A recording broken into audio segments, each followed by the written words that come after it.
Hi, this is Carol.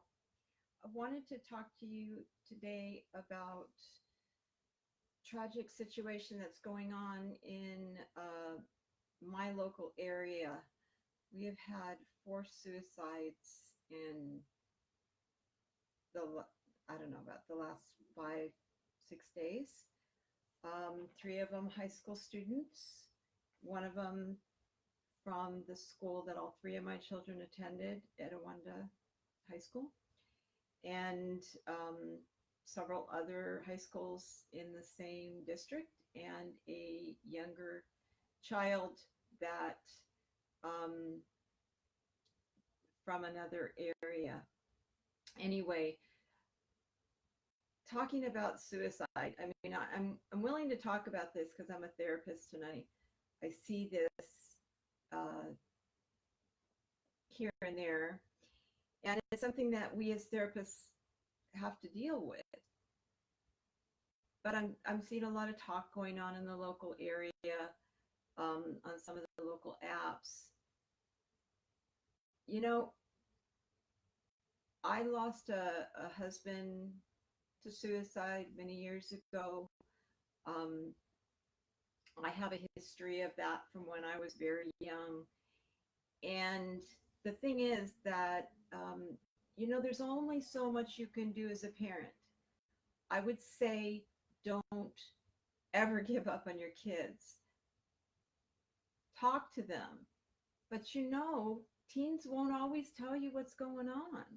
I see teens all the time, and once the door gets shut and their parent is gone, they start telling me so many things because they don't want to feel like a snitch. They don't want to feel like they're, breaking the bro code or whatever, but they'll talk to me or they'll talk to another clinician.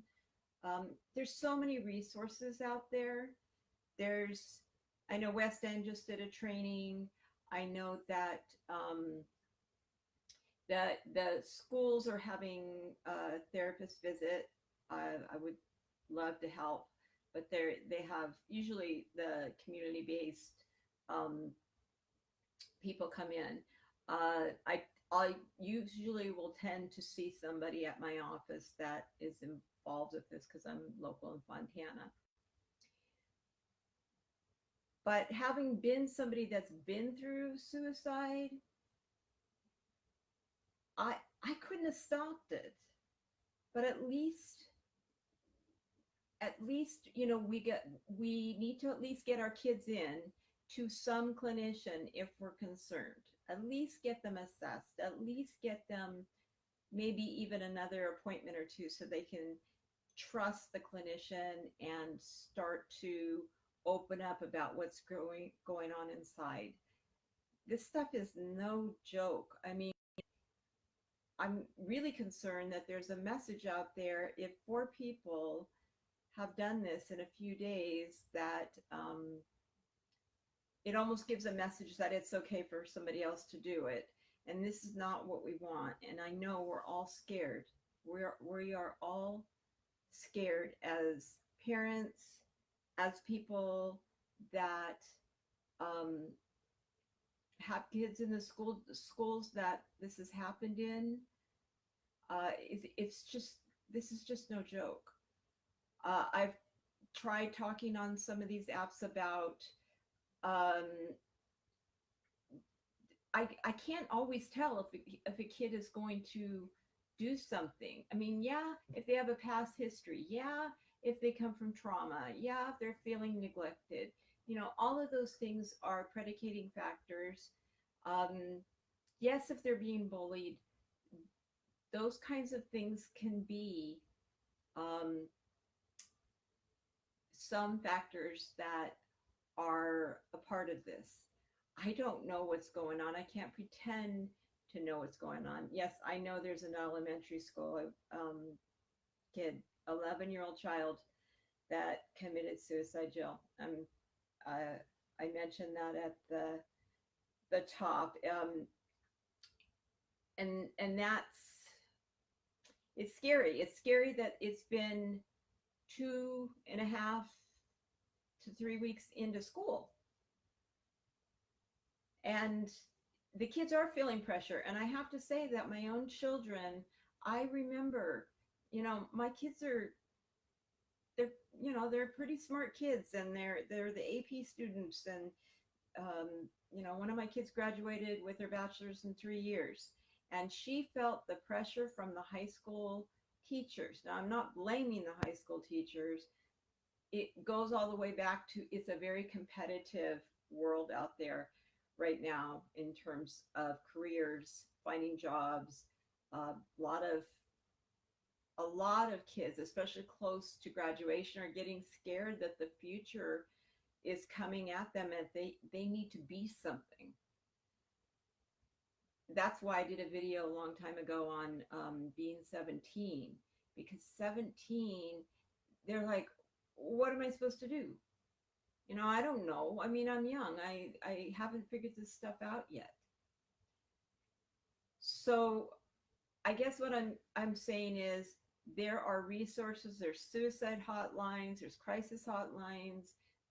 There's a lot of therapists around here. Me having 3 children that went to Etiwanda High School, I immediately thought, oh gosh, is this a kid I know? And then even if it's not a kid I know, isn't all children, once you become a parent, it's like all kids are yours. And I had a loss recently last year with somebody that was 21, and that was tough. So it's just being really talked about, and I wanted to add my voice to it. I don't know what to say. We don't know what's in somebody's head. It would be nice to know, but we don't. We don't until we can get them to open up and share the thoughts, and not be afraid that we're going to say something unless they've got a suicidal ideations and a plan and needs. So those are really important. I don't know if anybody told you that, but people do have suicidal thoughts. That doesn't mean that they want to die. It just means that they would like to be out of pain. To take it to the next step, that's where you go in the hospital, you do a 5150, and the hospital assesses you and sees what's going on, and tries to help you, and then gets you with a therapist if you're not already with one. Feel free to remark on here. This is on a lot of people's minds locally. So it just depends on, if you're local. But if you're not local, hearing 4 kids did that in a very small area, in 3 in high school within 2 weeks of school starting, and 1, I'm guessing, middle school, is really scary. It's really scary stuff, and parents are trying to process their feelings, and I usually do that through videos. It helps me to show you that I'm a parent like you. I may be a clinician, a therapist, but I'm a parent, first of all, and there's no guarantees with anything. All I can say is reach out and talk to people, talk about your feelings, because this stuff is scary.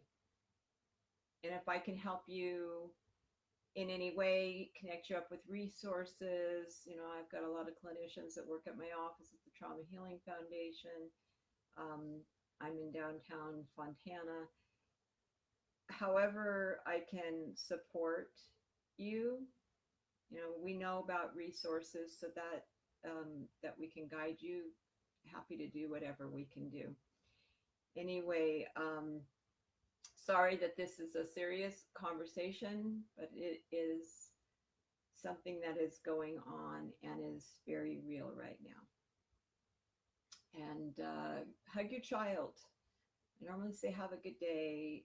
Just hug your child. All my children are not currently here. Um, Two are living on campus, and one is flying home in a few days. And, I know they're okay right now. Anyway, hug your child. And if you can, talk. But don't get upset if they don't talk back. Just keep trying. It's okay. Kids don't feel like they just feel like snitches. They feel like they're breaking a code, the teenage code, if they talk to their parents. But you can get them to do it. My kids all tell me, maybe far too much, but they do tell me. And I just think that because that has to be an open dialogue that's always going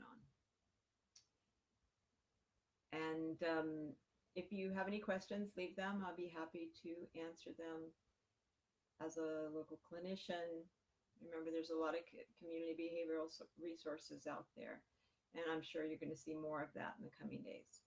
Anyway, bye-bye.